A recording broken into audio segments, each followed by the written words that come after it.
विपक्ष की बीजेपी पर बयानबाजी ये पहली बार नहीं है। पीएम मोदी पर तो 2007 से विवादित बयानबाजी के हमले लगातार हो रहे हैं। ताजा मामला पहले कंगना रनौत का और अब हेमा मालिनी का है। आपको बताते हैं हाल ही में विपक्ष के नेताओं ने कब कब और क्या कहा। कांग्रेस नेता रणदीप सुरजेवाला ने हरियाणा में एक जनसभा के दौरान मथुरा से भाजपा की सांसद और प्रत्याशी हेमा मालिनी पर अमर्यादित टिप्पणी की।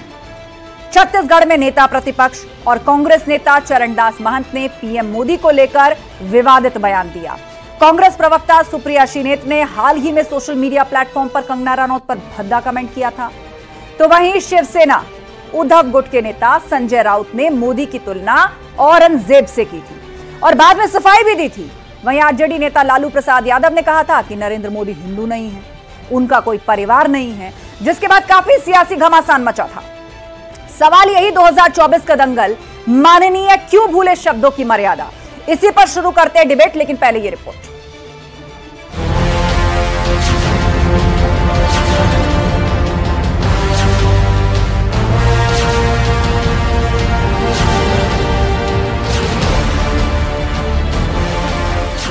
हेमा मालिनी पर विवादित बयान, बाद में दी सफाई। एमएलए एमपी क्यों बनाते हैं?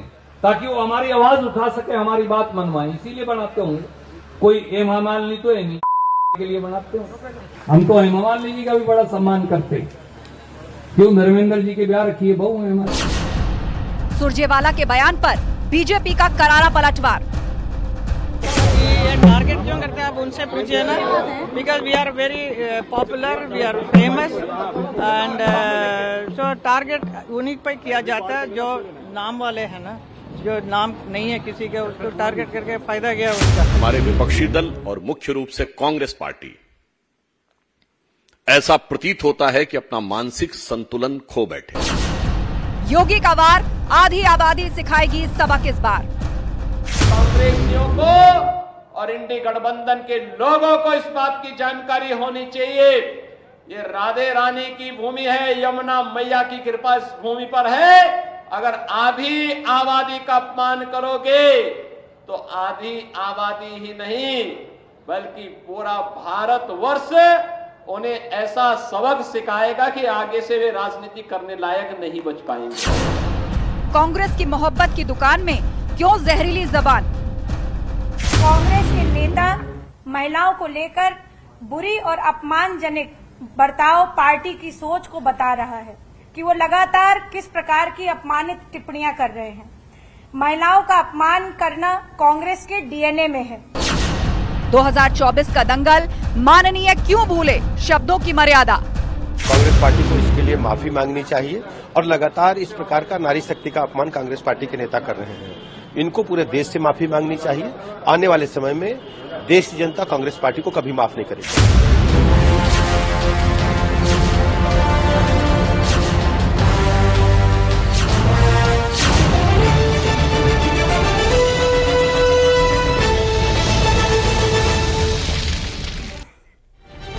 और अब महाबहस के सवाल जिन पर फोकस है आज की डिबेट।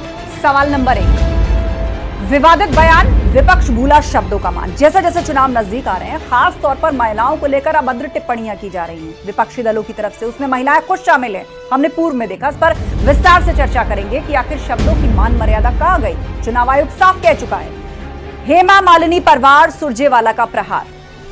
रणदीप सुरजेवाला वरिष्ठ नेता है कांग्रेस के। आज हेमा मालिनी को लेकर किस तरह का बयान उन्होंने दिया, और सिर्फ यहां पर सवाल इसलिए नहीं कि हेमा मालिनी एक महिला है, एक सांसद है। क्या पूर्व में जिस कॉन्टेक्स्ट में बात रणदीप सिंह सुरजेवाला कह रहे थे, क्या कांग्रेस पार्टी ने किसी सेलिब्रिटी या बॉलीवुड से किसी को टिकट नहीं दिया, किसी महिला उम्मीदवार को नहीं लड़ाया? क्या यही सम्मान है उनके अंदर इसका? 2024 की लड़ाई, अब शब्दों की बाढ़ आई, इसकी क्या आवश्यकता है? क्या मुद्दों की कमी पड़ गई है? मुद्दा विहीन हो गया है विपक्ष, खासतौर पर महिला सांसदों या फिर उम्मीदवारों पर टारगेट किया जा रहा है। चर्चा के लिए डॉक्टर ऋचा सिंह हमारे साथ हैं, बीजेपी प्रवक्ता। मनीष सिंह जी हैं, सपा प्रवक्ता। प्रियंका गुप्ता जी कांग्रेस के प्रवक्ता। अनिल दुबे जी आरएलडी प्रवक्ता हमारे साथ हैं, और प्रतिभान त्रिपाठी जी वरिष्ठ पत्रकार हमारे बीच में। आप सभी मेहमानों का स्वागत है। सबसे पहले सवाल करते हैं प्रियंका गुप्ता जी आपसे, यही क्योंकि ताजा उदाहरण रणदीप सिंह सुरजेवाला जी का है। पूर्व में सुप्रिया श्रीनेत, हम देख चुके हैं कंगना रनौत को लेकर किस तरह कमेंट किया था, और आज खुले मन से रणदीप सिंह सुरजेवाला क्या कह रहे हैं। क्या कांग्रेस पार्टी के अंदर महिलाओं का यही सम्मान है? और उससे बड़ी बात, क्या इससे पूर्व में कांग्रेस पार्टी ने किसी बॉलीवुड से या फिर किसी कलाकार को टिकट देके उम्मीदवार नहीं बनाया? क्या तब भी सोच यही थी जैसा रणदीप सुरजेवाला कह रहे हैं मंच से?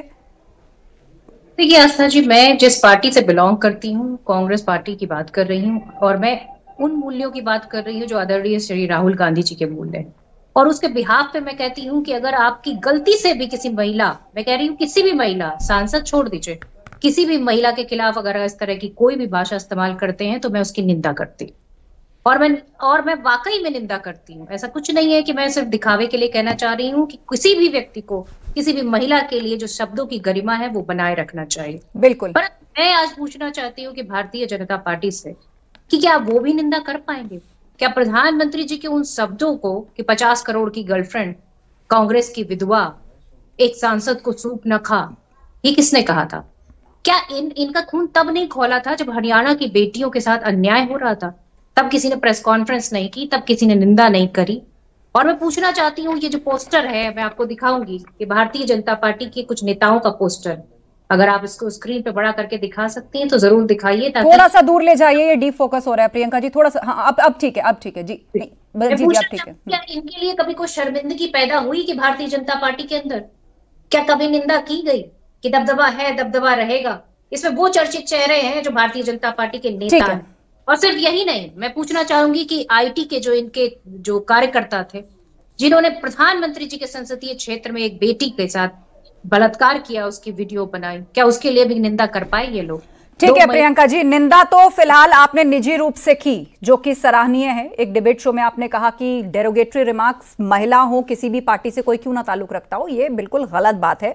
लेकिन क्या कोई खेद या माफी रणदीप सुरजेवाला की तरफ से आई, या कांग्रेस ने ऑफिशियली इसको डिनाई किया, या इसकी निंदा की, या फिर इसके लिए कोई संदेश दिया? ऐसा भी कुछ हमें देखने को नहीं मिला। जब पार्टी के इतने वरिष्ठ नेता, और आप तो खुद समझती होंगी रणदीप सिंह सुरजेवाला को, जिनके अंडर में बहुत से प्रवक्ता तैयार होते हैं, वही बहुत सी चीजें तय करते हैं, आज वो महिला को लेकर, एक महिला सांसद को लेकर ऐसी टिप्पणी कर रहे हैं। डॉक्टर ऋचा सिंह, बीजेपी प्रवक्ता हमारे बीच में। डॉक्टर ऋचा जी, देखिए, महिला अस्मिता, महिला सम्मान और महिला स्वाभिमान को लक्षित करके बार बार अपमानित करना, ये कांग्रेस का पुराना कल्चर बन चुका है। हम सनातन के देश में रहते हैं और सनातन की घोषणा है कि यत्र नारीस्तु पूज्यन्ते रमन्ते तत्र देवता। लेकिन सवाल इस बात का है कि कांग्रेस पार्टी जो सनातन का भी अपमान करती है और साथ ही साथ महिला शक्ति का भी एक पूरी सीरीज चली आ रही है। आप इतिहास उठाकर देखेंगे तो पूरा कांग्रेस का इतिहास है महिलाओं का अपमान करने का, महिलाओं के स्वाभिमान को लक्षित करके बार बार उसको ठेस पहुंचाने का। देखिए, मैं आपसे कहना चाहती हूँ कि नारी शक्ति का अपमान करने वालों की एक लंबी फेहरिस्त है, चाहे वो दुर्योधन हो, चाहे वो रावण हो, चाहे वो महिषासुर हो। और इस देश का बच्चा बच्चा जानता है कि दुर्योधन, रावण और महिषासुर का क्या हश्र हुआ है, और वही हश्र आने वाले समय में कांग्रेस पार्टी का होने जा रहा है, जिसका दूर दूर तक हम लोगों को रोज एक संकेत दिखाई पड़ने लगे हैं। और ये जो राहुल गांधी जी ने कहा, भी थोड़ी रोशनी डालिए। मैं कहना चाहती हूँ कि सुरजेवाला जी चाहे कांग्रेस के अन्य नेता, ये जो नेता है ये आपकी पार्टी के हैं, चश्मा चिराग है आपकी पार्टी के। मैडम, मुझे अपनी बात, कुछ रोशनी डालिए। मैंने आपकी बात पूरी सुनी, आप अपनी बात, मेरी बात भी नहीं, बात तो सुनी पर जवाब नहीं दिया ना। नहीं, आपका शीर्ष नेतृत्व राहुल गांधी जी भाषण देने तो कोई काम चलेगा मैडम, या क्या भाषण दे देंगे? एक शब्द बोलिए आप अपने पार्टी के नेताओं के लिए। आपकी पार्टी के चश्मा चिराग है, और मुझे सवाल पूछना पड़ता है कि आप क्या कर रहे हैं? उत्तर प्रदेश में महिला अपराध में उत्तर प्रदेश नंबर 1 पर है, आप क्या कर रहे हैं? हाथ हाथ आए बैठे, आप यही देखने के लिए बैठे हुए। कौन क्या बोल रहा है? जिसपे सुरजेवाला, जिसपे कमल, महिला अपराध पर बात करिए, और तमाम अन्य, चलिए आपसे वाद विवाद नहीं, आपसे वाद विवाद नहीं, और आप लोगों को सामूहिक रूप से इसकी माफी मांगनी चाहिए। और अगर आप माफी नहीं मांगते हैं तो इस देश की महिला शक्ति, इस देश की महिला शक्ति आपको इस बात का एहसास करा समझेगी कि महिला शक्ति के अपमान का क्या परिणाम होता है। देश की महिला शक्ति आपको अपमान करानी चाहिए। आने वाले दिनों में शक्ति के उपासना का पर्व नवरात्रि शुरू होने जा रहा है। आप हेमा मालिनी जी जो 2 बार की सांसद रही है और वो विभूषण से सम्मानित थे, आप उनका अपमान कर रहे हैं। और मैं आपसे कहना चाहती हूँ कि ये सिर्फ हेमा मालिनी जी का अपमान नहीं है, इसकी आधी आबादी महिलाओं का अपमान है। और जिन्होंने उन्हें 2 बार, आप दोनों शांत हो जाइए, आप दोनों शांत हो जाइए। मैं फिर से सवाल लेकर आपके पास लौटूंगी। जो काउंटर करना चाहता है उसको वक्त मिलेगा, जो जवाब देना चाहता है उसको मैं रखते समय दूंगी। एक बार पहले सभी पैनलिस्ट अपनी बात रख लें, ठीक है? ऋचा सिंह जी, ठीक है, प्रियंका गुप्ता जी, ठीक है, सुप्रिया श्रीनी जैसे नेता। मैं मनीष सिंह जी का रुख करना चाहूंगी। सपा प्रवक्ता हमारे बीच में है, क्योंकि महिलाओं पर या महिलाओं के अपमान की, उन पर फप्तियां कसने की बात आती है तो सपा का भी नाम प्रमुखता से लिया गया है, चाहे वो आजम खान हो, जयाप्रदा हो या खुद डिंपल यादव हो, जिन्होंने मंच से कहा था एक बार कि भैया से शिकायत करूंगी। मनीष सिंह जी। आस्था जी, महिला सम्मान की बात जब आती है तो हम अपने संस्कृति और सभ्यता को याद करते हैं। आस्था जी, जब विपक्षी नेताओं की चर्चा हो रही है कि महिलाओं पर किस तरह की टिप्पणी विपक्ष के लोगों ने किया है, तो आस्था जी मैं गुजारिश करूंगा कि सत्ता में बैठे हुए जो सामंतिक चरित्र के नेता हैं उनके द्वारा भी महिलाओं पर की गई टिप्पणियों की चर्चा होनी चाहिए। 2012 की उस घटना को क्यों भूली आप, जब प्रधानमंत्री जी उस समय गुजरात के मुख्यमंत्री थे, एक रैली में उन्होंने कहा था कि सुनंदा पुष्कर 50 करोड़ की गर्लफ्रेंड है। इतनी अभद्र भाषा एक चीफ मिनिस्टर। और नीतीश कुमार अभी भी बिहार की विधानसभा में जिस तरह की बात बोले, प्रधानमंत्री जी के आज ही बगल में जमुई में बैठे थे, वो बिहार में सभा को संबोधित कर रहे थे, नीतीश कुमार जी ने महिलाओं के बारे में क्या बोला। और 2018 में तो हद कर दिया प्रधानमंत्री जी ने। देश की संसद में रेणुका चौधरी जी के ऊपर, एक दलित सांसद जो इतनी वरिष्ठ नेता रही है, केंद्रीय मंत्री रही है, उनके ऊपर किस तरह सुपर्णरेखा तक कहा गया। और सबसे महत्वपूर्ण बात है, जब भारतीय जनता पार्टी के लोग प्रेस कॉन्फ्रेंस कर रहे थे इस विषय पर, तो महसूस हो रहा था कि स्वामी चिन्मयानंद जी बोल रहे हैं, जो भरपूर तेल मालिश शाहजहांपुर में करा रहे थे। और जब भारतीय जनता पार्टी के प्रवक्ता बोल रहे हैं तो ऐसा महसूस हो रहा है कि कुलदीप सेंगर जी बोल रहे हैं। अरे भारतीय जनता पार्टी के लोग जब महिलाओं के सम्मान की बात करते हैं तो महसूस होता है कि भारत के संस्कृति और सभ्यता का चीरहरण कर रहे हैं। और दूसरी जो महत्वपूर्ण बात है आस्था जी, हम सबको नहीं भूलना चाहिए कि महिलाओं से किया गया वादा अगर सत्ता में चीरहरण का इतिहास रखती है, ये देश भूला नहीं है। आस्था जी मुझे 10 सेकंड बस दीजिएगा। बोलिए। और महिलाओं के सम्मान के लिए जब भी कोई सरकार वादा करती है तो उसको पूरा करने की कोशिश करनी चाहिए। हमारे नेता सर्वेश्वर यादव जी ने 1090 डायल 100, उसके बाद से 50 लाख महिलाओं को उन्होंने, ठीक है मनीष जी, 10 सेकंड पूरे, 10 सेकंड पूरे, अब उन्हें रिस्पॉन्ड करने दीजिए। और भारतीय जनता पार्टी के लोग, ठीक है मनीष जी, बात आ गई आपकी, आप रिस्पॉन्ड करने दीजिए ऋचा सिंह को। बोलिए ऋचा जी। स्कूटी देने की बात कही थी, इनको आप चिल्ला ले दीजिए। बोलिए ऋचा जी।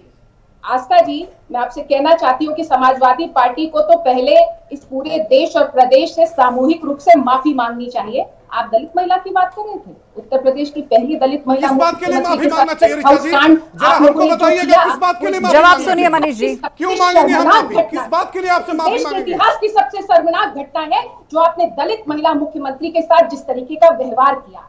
जब महिला आरक्षण, पीसीआर ऑडियो ऑफ नहीं होना चाहिए किसी पैनलिस्ट का। प्रियंका गुप्ता कुछ बोल रही हैं, बोलिए ऋचा जी। जब महिला आरक्षण बिल संसद के पटल पर रखा गया तब समाजवादी पार्टी के लोगों ने महिला आरक्षण, प्रियंका जी मैं काउंटर करने के लिए वक्त दूंगी, उनकी बात पूरी होने दीजिए। महिला आरक्षण ऋचा जी, आप जिस पार्टी की बात, मनीष जी जवाब सुनिए, आपको अनइंटरप्टेड वक्त दिया गया, काउंटर के लिए फिर दे दिया जाएगा, लेकिन अभी स्पष्टता से जवाब सुनिए। मंच पर बैठ करके इस लायक समाजवादी पार्टी ने बनाया है। मातृशक्ति का सम्मान करना उसकी विचारधारा में है और भारतीय जनता पार्टी के लोगों ने आगे बढ़कर दलित महिला मुख्यमंत्री की मदद की। ठीक है, जो आरएसएस जो मदर यूनियन है भारतीय जनता पार्टी की, मदर ऑर्गेनाइजेशन है, उसने आज तक एक भी महिला को पदाधिकारी नहीं बनाया। योगी आदित्यनाथ जो उत्तर प्रदेश के मुख्यमंत्री हैं, उनका जो संगठन था हिंदू युवा वाहिनी, ठीक है ऋचा जी, मनीष जी, ऋचा जी, मनीष जी, ठीक है आप दोनों की बात आ गई। इस बात के लिए महिलाओं को सम्मान, ओके ऋचा जी, जब उनको ऑर्गेनाइजेशन में जगह नहीं दे सकते हैं, जब उनको आप अपने बगल में नहीं बैठा। चलिए आप दोनों शांत हो जाइए, बात आ गई आप दोनों की। मैं रुक करना चाहूंगी अनिल दुबे जी का, आरएलडी के प्रवक्ता हमारे बीच में। अनिल जी मुझे एक बात बताइए, जब चुनाव आयोग अपनी प्रेस कॉन्फ्रेंस में जब तारीखों का ऐलान हुआ था, यह स्पष्टता से कह चुका है कि किसी पर इस तरीके के फब्ती या भद्दे हमले नहीं होने चाहिए। आरोप प्रत्यारोप की राजनीति में इस स्तर पर नहीं गिरा जाना चाहिए। उसके बावजूद भी इस शुचिता का ध्यान क्यों नहीं रखा जा रहा? महिलाओं को खास टारगेट किया जा रहा है।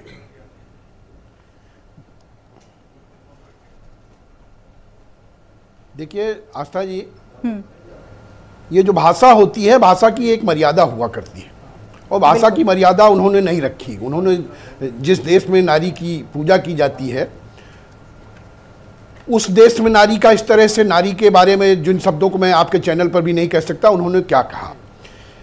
मैं उम्मीद करता कि इस चैनल पर हम लोग बैठे थे, ये डिबेट हो रही होती है और कांग्रेस की प्रवक्ता जिन्होंने स्वयं उसकी व्यक्तिगत तौर पर निंदा की, अगर वो ये कहती कि रणजीत सिंह सुरजेवाला जी को कांग्रेस पार्टी ने अपनी पार्टी से निकाल दिया है, उनको पार्टी से निष्कासित कर दिया है, कांग्रेस के किसी बड़े नेता का अब तक बयान आ जाना चाहिए था। बेशक। और मैं तो मांग करता हूं आपके चैनल पर कि चुनाव आयोग को इस पर कार्रवाई करनी चाहिए। चुनाव आयोग को उनके खिलाफ एफआईआर दर्ज करनी चाहिए। जब तक इस तरह की कोई कड़ी कार्रवाई नहीं होगी, तब तक कोई इस तरह की घटनाएं नहीं कलाकार को टिकट नहीं दिया या चुनावी मैदान में नहीं उतारा।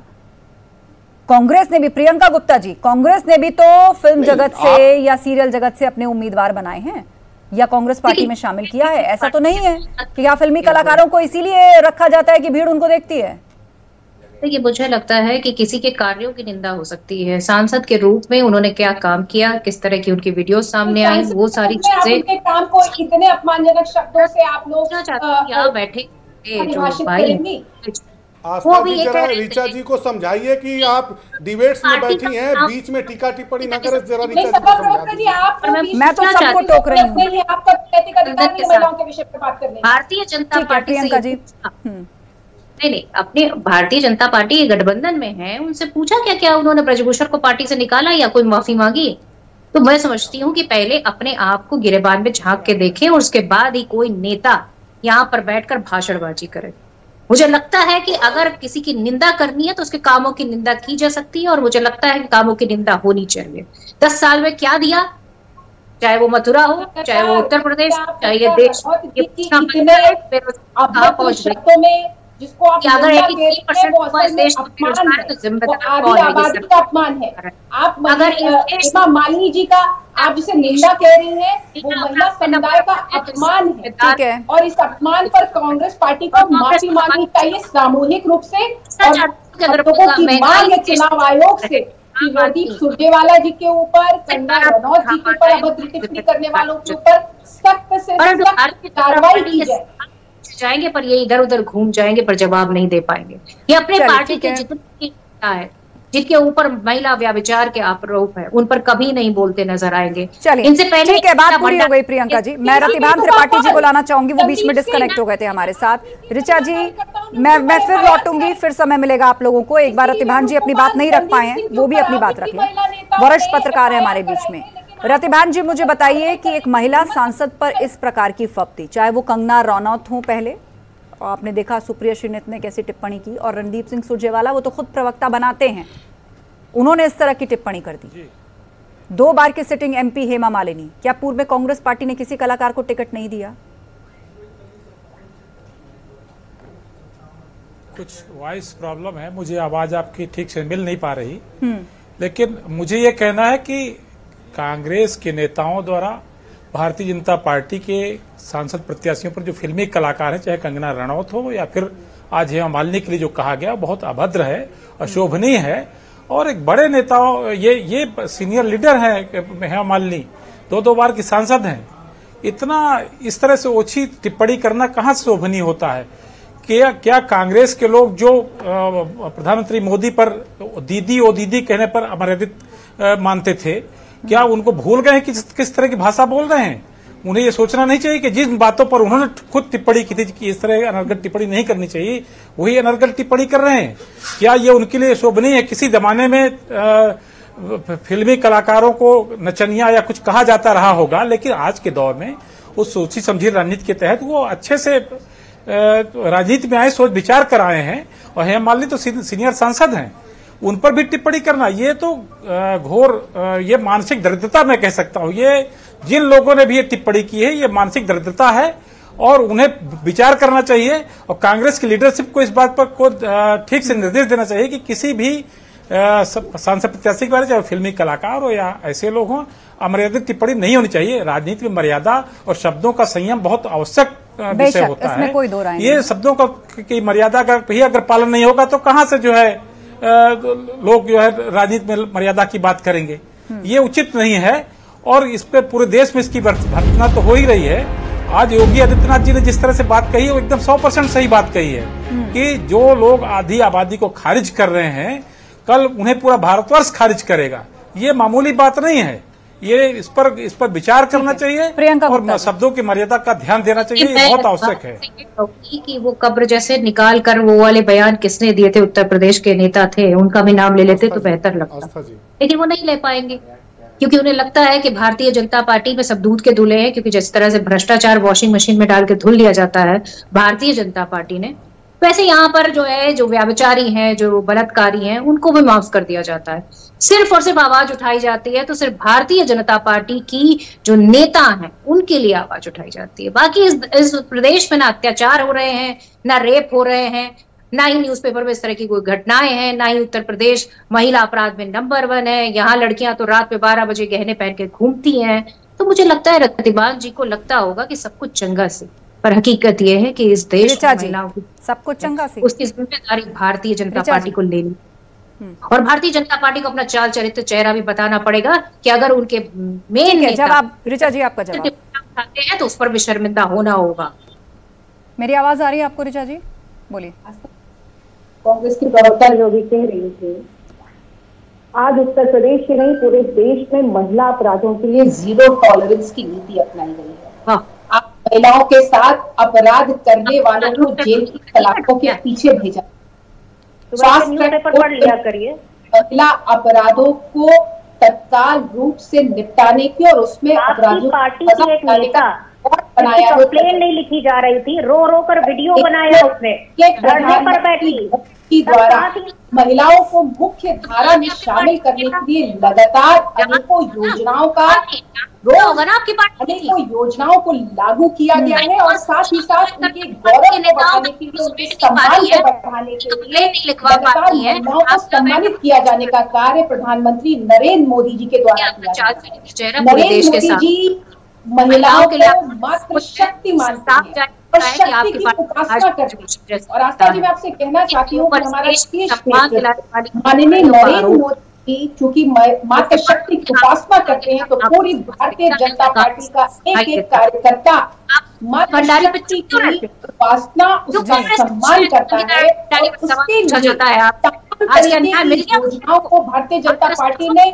न सिर्फ लागू किया है बल्कि उनके सम्मान और स्वाभिमान की रक्षा के लिए सुशासन की नीतियों को भी धरातल पर एक एक करके बोलिए, मेरे पास अब लास्ट 1 मिनट का वक्त है। प्रियंका जी सुन लीजिए, लेकिन जिस तरीके से कांग्रेस के शीर्ष नेतृत्व द्वारा राहुल गांधी जी द्वारा शक्ति का अपमान किया जाता है, उन्हीं की राह पर चलते हुए सुरजेवाला जिस तरीके की अभद्र टिप्पणी माननीय हेमा मालिनी जी के ऊपर करती है, कंगना रनौत जी के ऊपर करती है, ये बहुत अशोभनीय है, अपमानजनक है।